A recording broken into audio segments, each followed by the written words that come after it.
ماہنامہ ترجمان القرآن دور حاضر میں قرآن مجید کے پیغام کو سمجھنے کا بہترین ذریعہ تازہ شمارے کی آڈیو ریکارڈنگ پیش کی جا رہی ہے، سماعت فرمائیے۔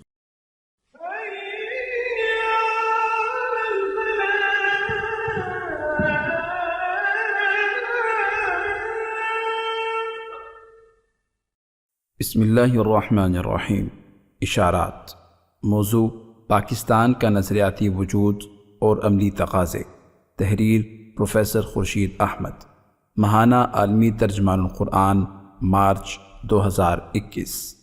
20ویں صدی کی عالمی تاریخ میں پاکستان کا قیام ایک سنگ میل کی حیثیت رکھتا ہے، صرف اس لیے نہیں کہ ایک نیا ملک دنیا کے جغرافیائی نقشے پر نمودار ہوا تھا، بلکہ اس لیے بھی کہ یہ نیا ملک نظریاتی بنیادوں پر قائم ہوا تھا اور اس کا وجود مغرب کی قوم پرستانہ فکر کے لیے ایک چیلنج تھا۔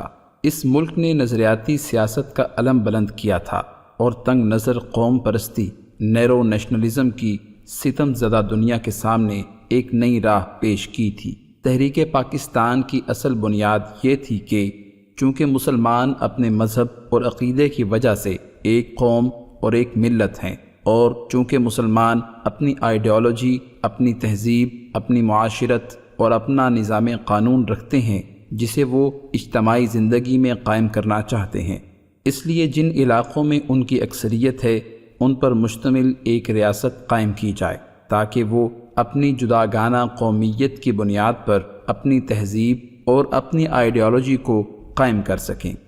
یہ وہ انقلابی اعلان تھا جس نے ایک طرف مسلمانوں میں ایک نئی روح پھونک دی اور دوسری طرف دنیا کے تمام باطل تصورات کو چیلنج کیا۔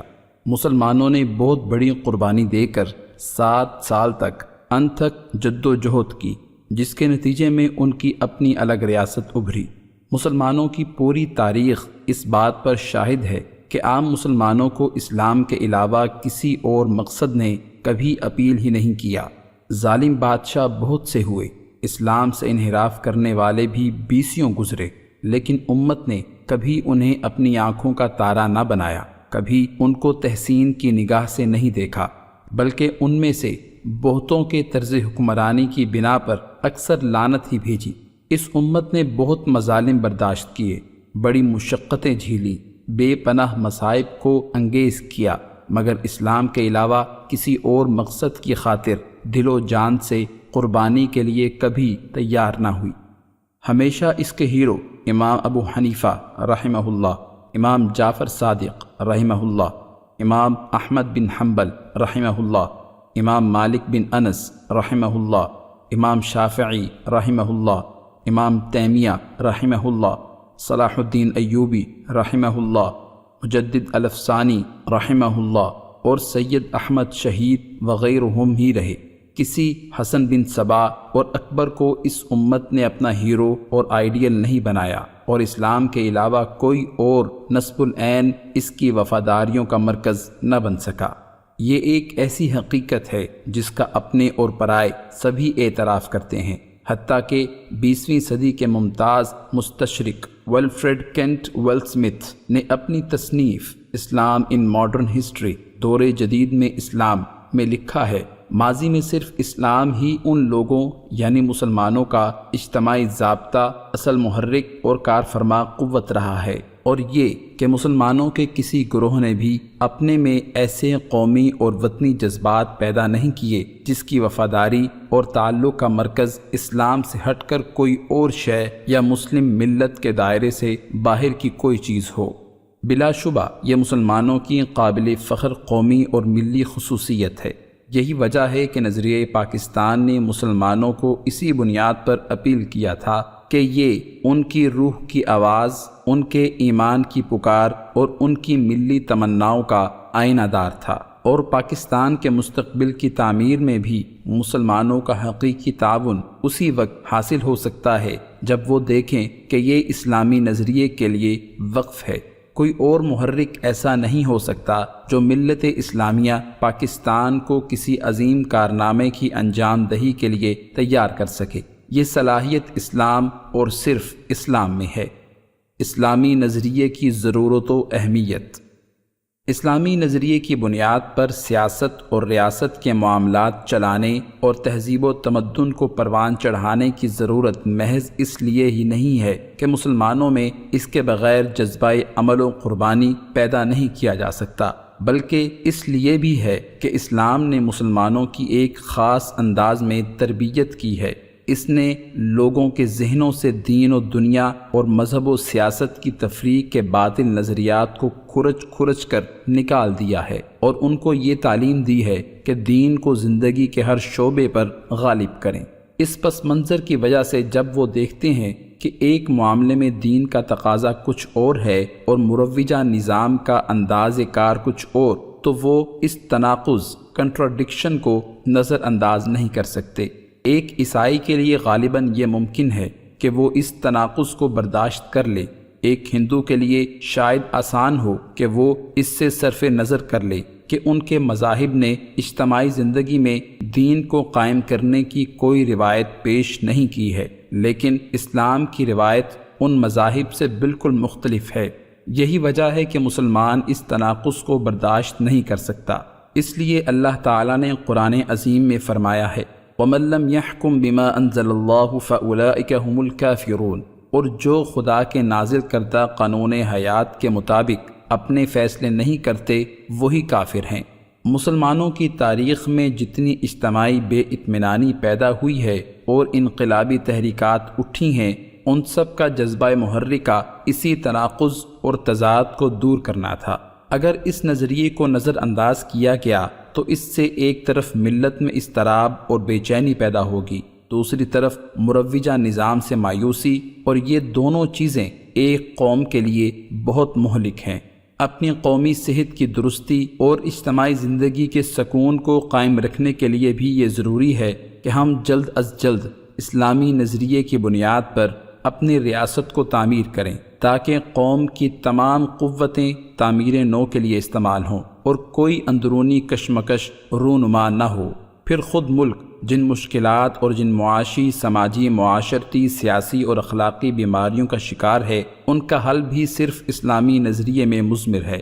مغرب کی ہوش ربا ٹیکنالوجیکل ترقی اور بے پناہ مادی تجربات کی سلسلہ وار روایت نے یہ ثابت کر دیا ہے کہ محض مادی ترقی سے انسان کے مسائل حل نہیں ہوتے۔ اسی طرح تیل پیدا کرنے اور اس بے اندازہ دولت کو گاڑیوں، عمارتوں کی تعمیر، بینکوں میں تجوریاں بھرنے یا لہو و لعب میں اڑانے والے بعض مسلم ممالک کے تجربات نے بھی یہ حقیقت روز روشن کی طرح عیاں کر دی ہے کہ مسلمان دین کے تغذیات کو چھوڑ کر محض مادی ترقی بھی نہیں کر سکتے۔ ہمارے مصائب کا حل اسلامی نظام حیات میں ہے، جو ایک طرف فرد میں تقوی، ایمان اور خدا کا خوف پیدا کرتا ہے، اور دوسری طرف معاشرے کو صحت مند بنیادوں پر قائم کرتا ہے، تیسری جانب سیاست کو اخلاق کے تابع کرتا ہے، چوتھی طرف معیشت کو عادلانہ معاشی انصاف کے حصول کا ذریعہ بناتا ہے، اور پانچویں جانب قومی پالیسی کو امر بالمعروف اور نہی عن المنکر کے اصول پر استوار کرتا ہے۔ قوموں کے عروج و زوال کی بنیاد۔ ہمیں اس بات کو نظر انداز نہیں کرنا چاہیے کہ اس دنیا میں صرف مادی اسباب و وسائل ہی کار فرما نہیں ہے، یہ دنیا اخلاقی قوانین کے بھی تابع ہے۔ انسان نے بارہا مادی ترقی کی بلندیوں کو حاصل کیا ہے، لیکن اخلاقی ضوابط سے بغاوت کی وجہ سے وہ اپنی مادی ترقی کو قائم نہ رکھ سکا۔ سلطنت روما اور سلطنت فارس کے پاس کس چیز کی کمی تھی، لیکن وہ تباہی سے بچ نہ سکے۔ تمام تہذیبیں جو آج تک ابھری اور تباہ ہوئی ہیں، اس بات کا پتہ دیتی ہیں کہ مادی قوانین کے ساتھ ساتھ زندگی میں کچھ اخلاقی قوانین بھی کار فرما ہیں، اور ان کو نظر انداز کر کے کوئی قوم حقیقی ترقی حاصل نہیں کر سکتی۔ اسلامی نظریہ ترقی کے مادی اور معاشی قوانین کے ساتھ ساتھ اخلاقی قوانین کی ترقی کو بھی ملحوظ رکھتا ہے۔ اس طرح ایک متوازن اور مبنی بر عدل تہذیب کے فروغ کا سب سے بڑا ضامن ہے۔ دوسرے تمام نظام ہائے زندگی اس تعلق کو نظر انداز کر دیتے ہیں اور اسی لیے ناکام ہیں۔ مادی اور اخلاقی زندگی کے گہرے تعلق کو نبی اکرم صلی اللہ علیہ وسلم نے اس طرح بیان فرمایا ہے، کسی قوم میں جب بدکاری پھیل کر عام ہو جائے اور وہ اسے کھلم کھلا کرنے لگیں تو ایسی قوم طاعون اور دوسری بیماریوں کی مصیبت میں گرفتار ہوگی اور ایسے دکھ درد سے دوچار ہوگی جس سے اس کے اسلاف نہ آشنا تھے۔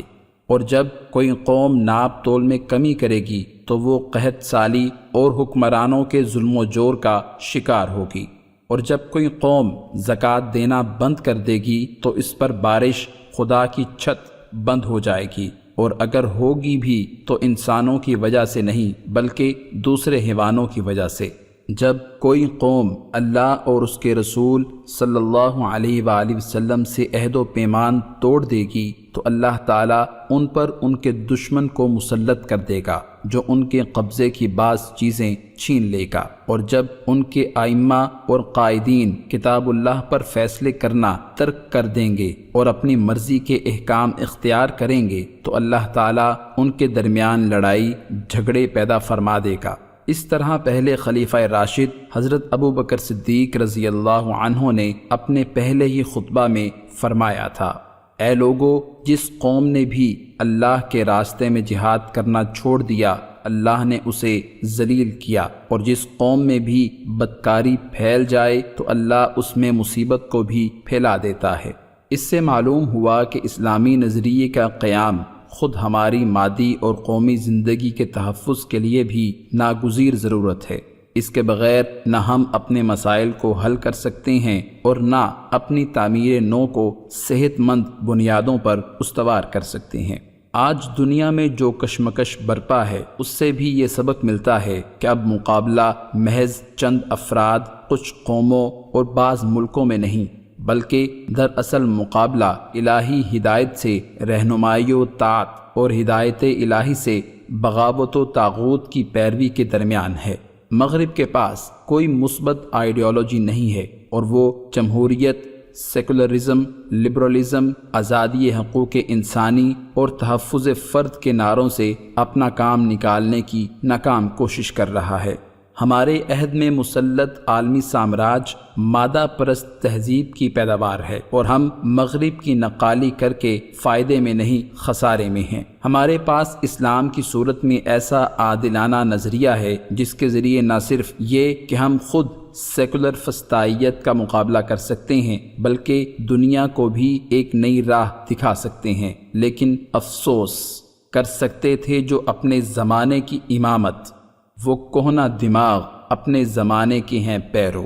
مسلمانوں پر مسلط کردہ موجودہ سیاسی و تہذیبی جنگ اور جدید مالی کشمکش پر نگاہ رکھنے والے افراد اس حقیقت سے بخوبی واقف ہیں کہ ہم اگر دنیا کی سیاست میں کوئی تاریخی کردار ادا کر سکتے ہیں تو وہ نقالی کر کے نہیں کر سکتے بلکہ اس صورت میں کر سکتے ہیں کہ جب ہم اسلام کے عادلانہ نظریے کو بالفعل قائم کریں اور اسے دوسروں کے لیے مثال بنا دیں۔ نقالی کر کے ہم شاگرد بن سکتے ہیں، بہت سے بہت شاگرد رشید بن سکتے ہیں، لیکن کوئی تخلیقی اور قائدانہ کارنامہ اسی وقت انجام دے سکتے ہیں کہ جب تک ہم خود ایک عالمی آئیڈیالوجی کے علمبردار نہ بنیں۔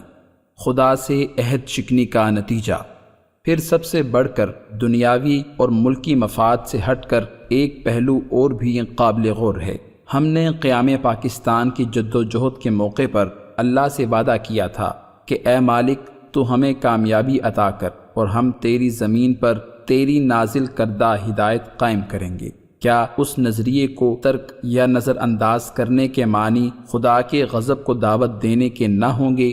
ہم اپنے آپ کو خدا کی عنایت اور اکرام کا اسی وقت مستحق بنا سکتے ہیں جب ہم اس مقصد اور اس وعدے پر قائم رہیں جو ہم نے زمین و آسمان کے مالک و خالق سے کیا تھا۔ اگر ہم اپنے اس عہد کو توڑ دیتے ہیں تو لازماً ہم اپنے آپ کو اللہ تعالیٰ کی مہربانیوں سے بھی محروم کر لیں گے، اور اس سے زیادہ بدبخت کون ہوگا جو اپنے کو اللہ تعالیٰ کے فضل سے محروم کر لے۔ اللہ تعالیٰ کا ارشاد ہے ذَلِكَ بِأَنَّ اللَّهَ لَمْ يَكُنْ مُغَيِّرًا نِعْمَةً أَنْعَمَهَا عَلَى قَوْمٍ حَتَّى يُغَيِّرُوا مَا بِأَنفُسِهِمْ۔ یہ اس وجہ سے ہوا کہ اللہ تعالیٰ اس نعمت کو جو اس نے کسی قوم کو دی ہے اس وقت تک بدلنے والا نہیں جب تک وہ خود اپنے کو نہ بدل لے، یعنی اپنے اعتقاد اور اپنے مقاصد سے منحرف نہ ہو جائے۔ نبی اکرم صلی اللہ علیہ وآلہ وسلم نے قریش مکہ کو مخاطب کر کے فرمایا تھا کہ اے اہل قریش، تم اس وقت تک لطف و کرم کے مستحق رہو گے جب تک اللہ تعالیٰ کی نافرمانی نہ کرو گے، اور جب تم گناہ کی زندگی پر اتر آؤ گے تو وہ تم پر ان لوگوں کو بھیجے گا جو تمہاری کھال ادھیڑ ڈالیں گے جیسے اس شاخ کی چھال چھیل دی جاتی ہے۔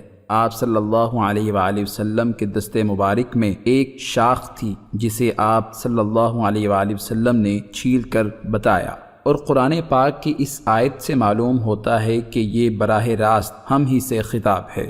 وَاذْكُرُوا إِذْ أَنْتُمْ قَلِيلٌ مُسْتَضْعَفُونَ فِي الْأَرْضِ تَخَافُونَ أَنْ يَتَخَطَّفَكُمُ النَّاسُ فَآوَاكُمْ وَأَيَّدَكُمْ بِنَصْرِهِ وَرَزَقَكُمْ مِنَ الطَّيِّبَاتِ لَعَلَّكُمْ تَشْكُرُونَ۔ اور وہ وقت یاد کرو جب تمہاری تعداد بہت تھوڑی تھی اور تم زمین میں کمزور سمجھے جاتے تھے، تم اس وقت ڈرتے تھے کہ کہیں لوگ تم کو اچک نہ لیں، پھر اللہ نے تمہیں ٹھکانہ دیا، اپنی مددگاری سے قوت بخشی اور اچھی چیزیں دے کر رزق کا سامان مہیا کر دیا تاکہ تم شکر گزار بنو۔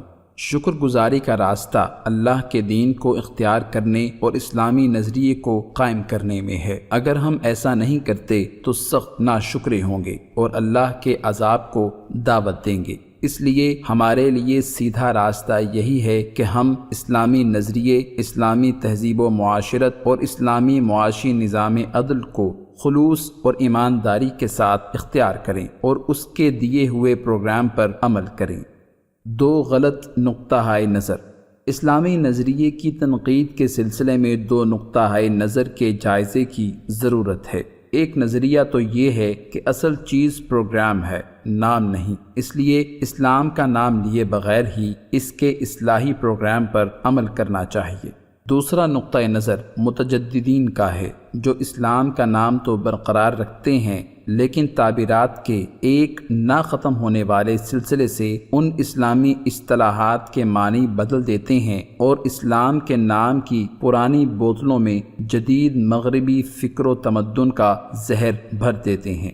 ہم ان دونوں نقطہ نظر کو غلط سمجھتے ہیں اور نظریہ پاکستان کے منافی قرار دیتے ہیں۔ اسلام کا نام لینے سے گریز۔ اول الذکر کے سلسلے میں پہلا سوال تو یہ ہے کہ آخر اس کی ضرورت کیوں پیش آئی کہ اسلام کا نام نہ لیا جائے؟ در حقیقت اس کا اصل محرک واقعاتی نہیں بلکہ نفسیاتی ہے۔ یہ ایک قسم کے چھپے ہوئے احساس کمتری کی پیداوار ہے اور ہرگز ہمت افزائی کے لائق نہیں ہے۔ جو لوگ اسلام پر فخر محسوس کرنے کے بجائے شرمندگی محسوس کرتے ہیں وہی بالعموم اس قسم کی باتیں کرتے ہیں، ورنہ کوئی وجہ نہیں کہ ہم اسلام کے نام کو جان بوجھ کر استعمال نہ کریں، اور پھر جو لوگ اسلام کا نام لیتے ہوئے شرماتے ہیں وہ اس کے پروگرام پر کیا عمل کریں گے؟ دوسری چیز یہ ہے کہ نام کی خود اپنی ایک اہمیت ہوتی ہے، وہ ایک زائد از ضرورت شے نہیں ہے۔ دراصل نام کے ذریعے کسی چیز کی حقیقت، اس کے اصل آئیڈیل اور منزل کو متعین کیا جاتا ہے، پھر نام کے ذریعے اس اصل مقصود کی مسلسل تذکیر بھی ہوتی رہتی ہے۔ اس طرح اصل مقصد کبھی آنکھوں سے اوجھل نہیں ہو پاتا۔ ایک مسلمان بچے کو سب سے پہلے مسلمانوں کا سا نام اسی لیے دیا جاتا ہے کہ وہ اپنی حقیقت کو جان لے، اور اس میں بھی اچھے سے اچھا نام اس لیے دیا جاتا ہے کہ اس نام سے جو شخصیات اور جو تصورات وابستہ ہیں وہ ان کو اپنا آئیڈیل اور مقصود بنا لے۔ نام اصل شے سے ہٹ کر کوئی چیز نہیں ہے، وہ اس کی حقیقت کا اظہار ہے، اور یہی تصور قرآن کریم سے ہمارے سامنے آتا ہے۔ تخلیق انسان کے بعد سب سے پہلا کام یہ ہوا کہ آدم علیہ السلام کو اشیاء کے نام بتائے گئے۔ علم آدم الاسماء کلہا، یعنی ان کی حقیقت سے آدم علیہ السلام کو مطلع کیا گیا۔ نام کا اصل شے سے ہٹ کر کوئی وجود نہیں، اور اصل شے کا نام کے بغیر کوئی اثر نہیں۔ تیسرے یہ کہ اسلام میں نام کی بڑی اہمیت اس لیے بھی ہے کہ اسلام اپنے پورے پروگرام کو کفر کے پروگرام سے ممتاز کرنا چاہتا ہے۔ ہمارے جداگانہ تشخص اور مزاج کا اظہار من جملہ اور چیزوں کے جداگانہ نام سے بھی ہوتا ہے۔ حضور صلی اللہ علیہ وآلہ وسلم نے مسلمانوں کو اس سے منع فرمایا ہے کہ وہ کفار کے ساتھ ظاہری مشابہت بھی پیدا کریں۔ من تشبہ بقوم فہو منہم، اس حکم میں نام کا مسئلہ بھی آتا ہے، اور اس کی روشنی میں ہمیں اپنا علیحدہ تشخص ضرور ظاہر کرنا چاہیے تاکہ ہمارے طریقے اور اہل کفر کے طریقے کا فرق نمایاں ہو سکے۔ پھر مسلمانوں کو ترغیب دینے، ان میں عمل اور قربانی کے جذبات بیدار کرنے، ان میں تحریک و حرکت رونما کرنے اور جد و جہد کا ولولہ اور شوق پیدا کرنے کے لیے اسلام کا نام بے حد ضروری ہے۔ جہاد کے لیے جو جذبہ مسلمانوں میں پیدا ہوگا وہ کبھی محض جنگ کے لیے نہیں ہوگا، بلکہ جہاد کی تمام علمی، قلمی، دعوتی شکلوں کو بھی ساتھ لے کر چلنے کا کلچر بھی ہوگا۔ زکوٰۃ اور انفاق کے لیے جو جذبہ و شوق رونما ہوگا وہ صرف محصول اکٹھا کرنے کے لیے نہیں ہو سکتا۔ عبادت کے لیے جو ولولہ ہوگا وہ ورزش کے لیے نہیں ہو سکتا۔ شہادت حق کے لیے جو قربانی وہ دیں گے وہ پروپیگنڈے کے لیے نہیں ہو سکتی۔ اس لیے عملی نقطہ نظر سے بھی نام کی بڑی اہمیت ہے۔ نیز ہم اس بات کو بھی نظر انداز نہیں کر سکتے کہ اپنے کام میں برکت پیدا کرنے اور اللہ کی مدد و استعانت طلب کرنے کے لیے بھی لازم ہے کہ ہم اسلام کا اور اللہ اور اس کے رسول صلی اللہ علیہ وآلہ وسلم کا نام لیں۔ اس کے بغیر ہم اس برکت کے مستحق نہیں ہو سکتے جس کے بغیر ہماری ساری مساعی بیکار ہے۔ اور پھر جب قرآن کریم ہمیں اصل کام کے ساتھ ساتھ نام کے اظہار کا بھی صاف صاف حکم دیتا ہے تو ہم اس سے روگردانی کرنے والے کون ہیں؟ اسلام کی مصلحتوں کو اللہ اور اس کے رسول صلی اللہ علیہ وآلہ وسلم سے زیادہ تو ہم نہیں جانتے۔ جب وہ خود ہمیں مسلم کا نام دیتے ہیں اور اس کے اظہار کا بھی حکم دیتے ہیں تو ہم اس نام کی شدھی کرنے والے کون ہیں؟ قرآن کا ارشاد ہے وَمَنْ أَحْسَنُ قَوْلًا مِّمَّنْ دَعَا إِلَى اللَّهِ وَعَمِلَ صَالِحًا وَقَالَ إِنَّنِي مِنَ الْمُسْلِمِينَ، اور اس شخص کی بات سے اچھی بات اور کس کی ہوگی جس نے اللہ کی طرف بلایا اور نیک عمل کیا اور کہا کہ میں مسلمان ہوں۔ یہاں صاف ارشاد ربانی ہے کہ اللہ کی طرف بلائے اور کہے کہ میں مسلمان ہوں، جس کا مطلب یہ ہے کہ اسلام کے پروگرام کے لیے ضروری ہے کہ اسلام کا نام بھی لیا جائے۔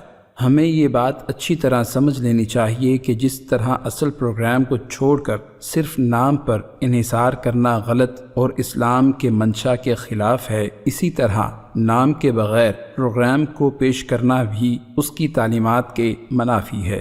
نام اور پروگرام دونوں کو ساتھ ساتھ ہونا چاہیے اور یہی راہ ثواب ہے۔ اجتہاد کے نام پر مغربی اقدار کا فروغ۔ جہاں ایک گروہ نام پر معترض ہے وہاں ایک دوسرا گروہ ہے جو نام کو باقی رکھ کر معنی بدل دینا چاہتا ہے۔ اس کی کوشش یہ ہے کہ جدید مغربی تہذیب نے جو بھی اقدار ویلیوز دی ہیں اور تہذیب و تمدن کا جو بھی ڈھنگ بنایا ہے اسے اسلام سے درست ثابت کر دے۔ اسلام کی اصطلاحات کو اور اس کے الفاظ کو تو باقی رکھے لیکن معنوی تحریف، فالسفیکیشن کے ذریعے اللہ کے دین کو مغرب کا چربا بنا دے۔ اگر مغرب میں سود جائز ہے تو یہ اسلام میں بھی سود کے لیے جواز نکال لیتے ہیں۔ اگر مغرب میں موسیقی اور مجسمہ سازی کلچر کا جزو لا ینفک سمجھے جاتے ہیں تو ہمارے متجددین بھی انہیں اسلامی ثقافت کی عین روح ثابت کرتے ہیں۔ اگر مغرب حجاب اور تعدد ازدواج کو غلط سمجھتا ہے تو یہ دانشور با ادب عرض کرتے ہیں کہ بھلا ان چیزوں کا اسلام سے کیا تعلق، یہ سب ملا کی ایجادات ہیں۔ اگر مغرب اسلام پر تشدد کی پھپتی کستا ہے تو یہ جہاد کو یکسر منسوخ کر دیتے ہیں۔ اگر مغرب نماز، روزہ اور قربانی کو لغو سمجھتا ہے تو یہ بازوم خود اسلامی نقطہ نظر سے بھی ان کی لغویت بیان فرماتے ہیں، اور یہ سارا کارنامہ اجتہاد کے نام پر اسلام کی تعبیر نو اور تشکیل نو کے ہاتھوں ہو رہا ہے۔ اگر پہلا فساد نام نہ استعمال کرنا تھا تو یہ فساد فتنہ تعبیر کے ذریعے ہے۔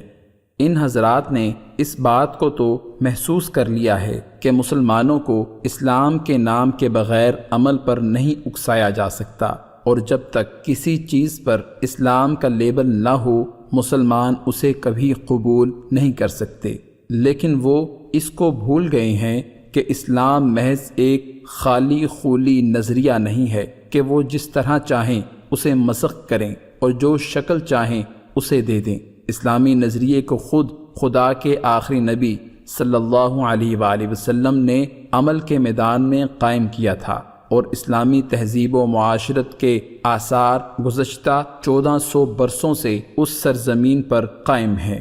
اسلامی نظام زندگی کی حیثیت کوئی ایک کتابی شے کی سی نہیں، ایک عملی حقیقت کے طور پر ہے۔ تواتر کے ساتھ اس پر عمل ہو رہا ہے، اور جن معاملات میں عمل نہیں ہو رہا وہاں بھی اسلامی اقدار موجود اور محفوظ ہیں۔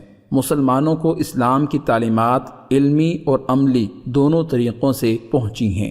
اسلام کوئی معمہ نہیں ہے، اسلام تو ایک جیتی جاگتی حقیقت ہے، اور اسے مسخ کرنا آسان کام نہیں ہے۔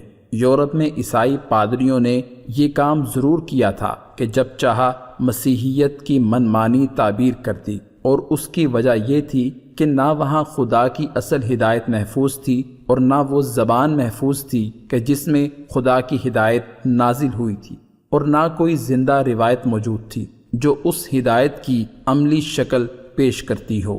لیکن جہاں تک اسلام کا معاملہ ہے تو ان میں سے کوئی ایک کڑی بھی ٹوٹی ہوئی نہیں ہے۔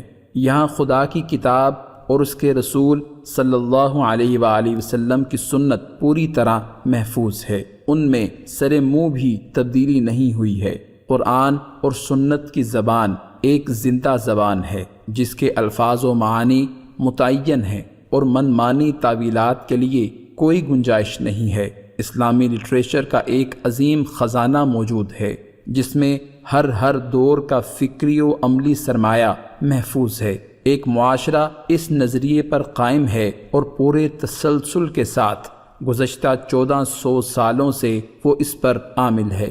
اس تاریخی پس منظر میں تعبیر کے فتنے کی کامیابی کا کوئی امکان نہیں۔ اپنے تمام جہل، کجروی، کم علمی اور کوتا عملی کے باوجود آج بھی مسلمانوں کا بچہ بتا سکتا ہے کہ نماز اور روزہ فرض ہے، قربانی ضروری ہے، زکوٰۃ لازم ہے، بے حیائی منع ہے، اور حجاب و ستر پوشی لازم ہے، سود حرام ہے، مجسمہ سازی ناجائز ہے، موسیقی ناپسندیدہ ہے۔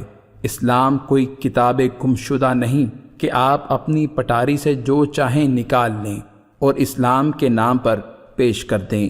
وہ ایک کھلی ہوئی کتاب ہے، اور ہر تحریف کا پردہ پہلے قدم پر ہی چاک ہو جائے گا، اور انشاءاللہ ہماری سوسائٹی میں فتنہ تعبیر کے کھوٹے سکے نہ چل سکیں گے۔ پھر اپنی تمام کمزوریوں کے باوجود فتنہ تعبیر و تحریف کو ملت اسلامیہ کے ضمیر نے کبھی قبول نہیں کیا۔ آج سے پہلے معتزلہ نے یہی کام کیا تھا، لیکن ملت اسلامیہ نے اس گروہ کو اس طرح فراموش کر دیا کہ دنیا اس کے نام تک کو بھول گئی۔ سر سید احمد خان مرحوم کی قومی خدمات اپنی جگہ، لیکن انہوں نے بیجا طور پر دینی امور اور افکار میں تحریف یا منمانی تعبیر کی کوشش کی تھی، مگر ملت میں ایک دن کے لیے بھی ان کے مذہبی نظریات جگہ نہ بنا سکے۔ ہمیں اس سے انکار نہیں کہ مسلم سوسائٹی میں بہت سی خرابیاں اور کمزوریاں رہی ہیں اور آج بھی موجود ہیں، لیکن آج تک اس نے اپنے آئیڈیل کو نہیں بدلا اور نہ کسی کو بدلنے دیا ہے۔ یہی وجہ ہے کہ فتنہ تجدد نے بارہا سر اٹھایا لیکن ہمیشہ ناکام رہا۔ کبھی یہ اعتزال کی شکل میں رونما ہوا، کبھی باطنیت کے روپ میں، کبھی دین اکبر کی صورت میں نمودار ہوا، تو کبھی نیچریت کے پیکر میں، کبھی پہلوی ازم بنا، کبھی کمال ازم اور انکار سنت و انکار ختم نبوت کے روپ میں۔ لیکن ہمیشہ ایمان، دلیل اور اجتماعی ضمیر کی قوت سے ایسے فتنوں کا سر کچل دیا گیا۔ آج بھی ملت کا ضمیر ایسی کسی حرکت کو قبول نہیں کر سکتا۔ پروفیسر ولفریڈ کینٹ ول اسمتھ نے اس رجحان پر فکر مندی کا اظہار کرتے ہوئے لکھا، یہ ایک ہماگیر حقیقت ہے کہ گزشتہ ربع صدی میں اسلام میں لبرلزم کا رجحان بڑی نمایاں حد تک کم ہو گیا ہے، بلکہ بعض علاقوں کے متعلق تو یہ کہنا زیادہ صحیح ہوگا کہ بالکل ہی غائب ہو گیا ہے۔ استحکام کے بجائے انتشار کا خدشہ۔ جو کچھ ہم نے اوپر عرض کیا، اس کے علاوہ یہ بات بھی قابل غور ہے کہ اس نوعیت کی تعبیرات اور تشریحات کبھی مسلمانوں میں جذبہ عمل اور ذوق قربانی پیدا نہیں کر سکتی۔ اگر آدمی اخلاص کے ساتھ اسلام کا ہو جائے تو بڑے سے بڑا کارنامہ سر انجام دے سکتا ہے، اور اگر اخلاص کے ساتھ بالکل مغرب کا ہو جائے تو بھی کم از کم مغرب کے اتباع میں تو ممکن ہے کچھ جوش دکھا سکتا ہے، لیکن آدھے تیتر اور آدھے بٹیر والی پالیسی کبھی بھی عملاً کامیاب نہیں ہو سکتی۔ اس کے نتیجے میں زندگی سے فرار تو رونما ہو سکتا ہے، اسلامی تہذیبی روایت سے انحراف بھی واقع ہو سکتا ہے، لیکن زندگی کی تعمیر و تشکیل کا جذبہ کبھی پیدا نہیں ہو سکتا۔ اور اگر ہم خدا نخواستہ کسی ایسے فتنے کا شکار ہو جاتے ہیں تو پھر یہ احمقانہ رویہ پوری قوم کو جذبہ عمل سے محروم کر دے گا۔ اسی طرح ہمارے ہاں وقتاً فوقتاً پیدا ہونے یا پروان چڑھائے جانے والے متجددین کی ان کوششوں سے قوم میں فکری یولیدگی پیدا ہو رہی ہے۔ ایسے لوگ مسلمانوں کی اب تک کی روایات کو منہدم کر رہے ہیں، جس سے ایک طرف تو جدید اور قدیم کی کشمکش پیدا ہو رہی ہے اور دوسری طرف قوم میں ذہنی انتشار فروغ پا رہا ہے، اور جس قوم میں ذہنی انتشار ہو وہ کبھی اچھے دفتر عمل پیش نہیں کر سکتی۔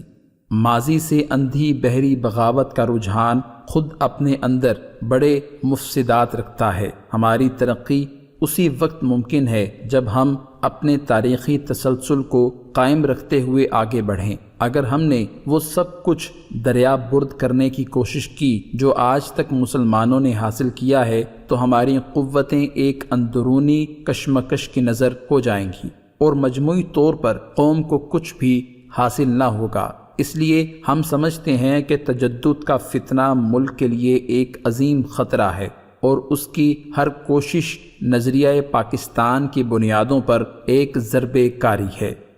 تعمیر ملت کی اساس۔ ہماری نگاہ میں مذکورہ بالا دونوں راستے گمراہی کے راستے ہیں۔ سیدھی رائے یہ ہے کہ اسلامی آئیڈیالوجی پر اس کے اصل رنگ میں عمل ہو اور آزادی کے ہر پہلو پر اس کی حکمرانی قائم ہو۔ اس کے لیے ایسا پروگرام بنانا ہوگا جو ایک طرف فرد کی اصلاح کرے اور اس میں حقیقی ایمان پیدا کرے، اللہ کے خوف سے اس کے دل کو معمور کرے اور عمل صالح کی راہ پر اسے گامزن کر دے، اور دوسری طرف اجتماعی زندگی کی اصلاح اور تشکیل نو کا کام انجام دے۔ جب تک ان دونوں محاذوں پر بیک وقت کام نہ ہوگا، نظریہ پاکستان کو اپنی زندگی کے تمام شعبوں پر حاوی نہیں کیا جا سکے گا۔ یہ کام کسی ایک فرد، ادارے، جماعت یا صرف حکومت کے کرنے کا نہیں ہے، یہ سب کا کام ہے اور پوری امت کی ذمہ داری ہے۔ کلکم راع وکلکم مسئول عن رعیتہ، تم میں سے سب کے سب نگران ہیں اور تم میں سے ہر ایک سے اپنی اپنی رعیت کے بارے میں سوال کیا جائے گا۔ یہ ذمہ داری ہر فرد کی ہے، ہر ادارے اور جماعت کی ہے، اور سب سے بڑھ کر حکومت کی ہے کہ وہ زندگی کے ہر شعبے میں اس نظریے کو قائم کرے۔ ہر ایک کو سب سے پہلے اسے اپنے اوپر قائم کرنا چاہیے اور پھر اس کے ساتھ ساتھ اسے دوسروں پر اور پورے نظام زندگی پر نافذ کرنے کی جدوجہد کرنی چاہیے۔ ان اللہ لا یغیر ما بقوم حتی یغیروا ما بانفسہم، اللہ تعالیٰ کسی قوم کی حالت اس وقت تک نہیں بدلتا جب تک وہ خود اپنی حالت نہیں بدلتی۔ اصلاح اور تعمیر نو کی ذمہ داری پوری قوم کی ذمہ داری ہے۔ ہر فرد کا یہ فرض ہے کہ وہ اس نظریے کا پرچار کرے اور جس دائرے میں بھی اسے اختیار حاصل ہے اس میں اسے قائم کرے۔ ہر ادارے اور جماعت کی یہ ذمہ داری ہے کہ وہ اس کی علمبردار بنے اور اپنے دائرۂ اختیار میں اسے نافذ کرے۔ حکومت کی یہ ذمہ داری ہے کہ وہ اس کی داعی بنے اور ملک کی معاشی، معاشرتی، سیاسی، اخلاقی، قانونی اور بین الاقوامی پالیسی کو اس کی روشنی میں مرتب کرے تاکہ یہ نظریہ زندگی کے ہر شعبے میں جلوہ گر ہو اور اس طرح پاکستان اپنی اصل منزل کی طرف گامزن ہو سکے۔ ملک کو درپیش مسائل۔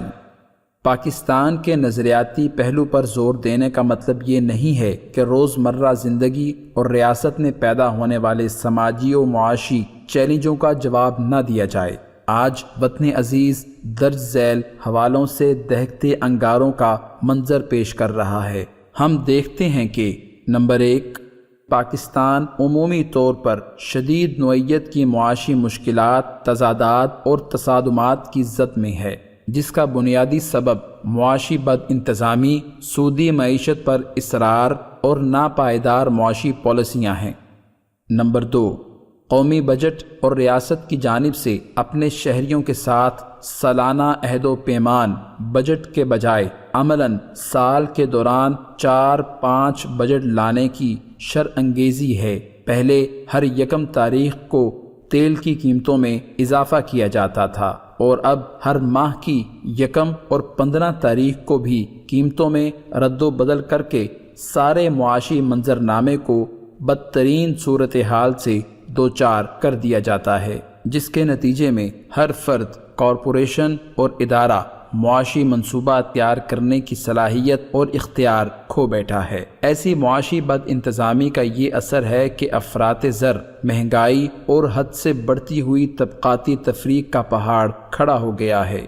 بدقسمتی سے اس ریاستی اداراتی بے راہ روی کے منہ زور گھوڑے کو لگام دینے کے لیے نہ سیاسی پارٹیاں تیار ہیں اور نہ دور دور تک اعلیٰ تعلیمی ادارے، دانشور اور تجزیہ کار بند باندھنے کے لیے آمادہ کار ہیں۔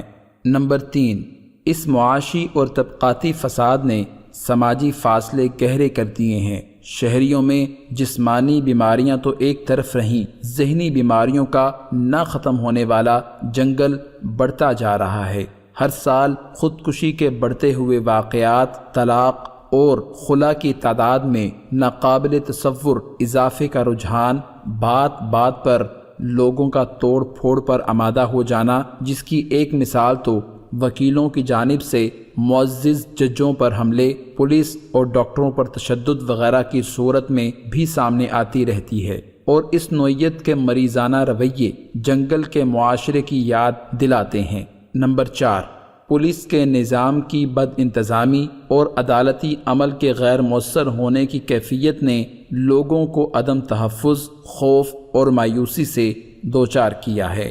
نمبر 5، زراعت کے پیشے میں سہولیات کی فراہمی کے نظام کی بدنظمی اور زراعت کے بارے میں ریاستی مشینری کی کم فہمی اور کسانوں کے معاملات کو سمجھنے اور ان کے بالکل جائز مسائل حل کرنے سے لا تعلقی نے زراعت و خوراک جیسی بنیادی صنعت کو شدید دھچکا پہنچایا ہے۔ نمبر 6، صنعت و حرفت اور درآمد و برآمد تجارت کے معاملات میں غیر متوازن رویوں نے لوگوں کو سرمایہ کاری سے ہٹا کر بیرون ملک جائیدادوں کی خریداری کی طرف دھکیل دیا ہے یا پھر دوسرے ملکوں میں سرمایہ کاری کی راہ دکھائی ہے۔ اس کے نتیجے میں پاکستان میں بے روزگاری کو فروغ ملا۔ اس صورتحال میں جرائم میں اضافہ فطری بات ہے۔ نمبر 7، دوسری طرف کثیر قومی کمپنیوں کے لیے سرخ قالین بچھا کر استقبال کرنے کا اور انہیں من مانی کرنے کی کھلی اجازت دینے کا رویہ ظاہر کرتا ہے کہ اہل حل و عقد، نوکر شاہی اور سیاسی قیادت کے گٹھ جوڑ کو ملک اور ملک کے شہریوں کے مفادات سے کوئی سروکار نہیں۔ ٹیلی کمیونیکیشن کمپنیوں اور ادویات ساز کمپنیوں کی مثالیں اس معاملے کو سمجھنے میں مدد دیتی ہیں۔ نمبر 8، اور سب سے زیادہ لرزا دینے والا معاملہ تعلیم کی فروخت سے منسوب کاروبار ہے۔ بچوں کو معیاری تعلیم نہیں مل رہی، لیکن تعلیمی تاجر دونوں ہاتھوں سے پسے ہوئے غریب شہریوں کو لوٹ رہے ہیں۔ درسگاہیں علم کی شمع روشن کرنے کے بجائے فیشن ٹریڈ کے مراکز میں تبدیل ہو رہی ہیں۔ روز افزوں اخلاقی بے راہ روی الگ مسئلہ ہے، اور دی جانے والی تعلیم کے معیار کو جانچنے کا سوال اس سے بھی زیادہ المناک کیفیت سامنے لاتا ہے۔ یکساں نظام تعلیم کے نام پر قومی تعلیمی پالیسی میں غیر منطقی اور متصادم تبدیلیوں کا ڈرامہ مضحکہ خیز منظر دکھاتا ہے۔ سرکاری تعلیمی شعبہ زبوں حالی کی آخری حدود کو چھو رہا ہے۔ سرکاری شعبہ تعلیم کی اس بد انتظامی نے نجی شعبے کو منمانی کرنے کا کھلا لائسنس عطا کر دیا ہے۔ افسوس کی بات یہ ہے کہ اس موضوع کو کوئی زیر بحث لاتا ہی نہیں، نہ پارلیمنٹ، نہ میڈیا، نہ سیاستدان اور نہ اخبارات۔ نمبر 9، مختلف آئینی اداروں کا ایک دوسرے کے معاملات اور منصبی ذمہ داریوں میں بیجا مداخلت کرنا، بلکہ زور زبردستی کرنا ایسا بدنما طرز عمل ہے جس نے ریاستی انتظامی توازن بگاڑ کر رکھ دیا ہے۔ نمبر 10، معاشرے کی تعمیر حد درجہ بنیادی فریضہ ہے۔ عصر حاضر نے معاشرتی تعمیر کا کم و بیش خاصہ حصہ ذرائع ابلاغ کے سپرد کر دیا ہے، جو دل، دماغ، مشاہدے اور تعلقات کی تشکیل میں بنیادی کردار ادا کر رہے ہیں۔ وطن عزیز کے بیشتر ذرائع ابلاغ اس حوالے سے مایوس کن تصویر پیش کرتے ہیں۔ مایوسی، تصادم، مبالغہ، گاہے تاریخی عوامل کی جھوٹی منظرکشی اور اخلاقی قدروں کی پامالی کی بہت سی مثالیں ہمارے ذرائع ابلاغ پیش کر رہے ہیں۔ سب سے نازک معاملہ یہ ہے کہ مسئلہ کشمیر پر قومی یکسوئی کو متاثر کرنے کے لیے وقتاً فوقتاً ایسے شوشے چھوڑے جاتے ہیں جن سے پوری جد و جہد کو شدید صدمہ پہنچتا ہے۔ پھر محکمہ خارجہ اور پارلیمنٹ کی جانب سے قرار واقعی توجہ نہ دینا مسئلہ کشمیر کی ماہیت پر شدید منفی اثر ڈالنے کا سبب بن رہا ہے۔ نظریاتی حوالے سے گفتگو کرتے ہوئے اوپر مذکورہ جن 11 نکات کی جانب توجہ دلائی گئی ہے، انہیں درست کرنا کسی بین الاقوامی ادارے کی نہیں، خود ہمارے اہل حل و عقد کی ذمہ داری ہے۔ مگر افسوس ہے کہ ہمارے با اثر لوگ یہ ذمہ داری ادا کرنے کے لیے اپنا حصہ ادا کرنے سے حد درجہ غافل دکھائی دیتے ہیں۔ اگر انہوں نے یوں ہی فرار کی راہ اختیار کیے رکھی تو ملک و ملت کو شدید نقصان پہنچے گا اور آئندہ نسلیں انہیں معاف نہیں کریں گی۔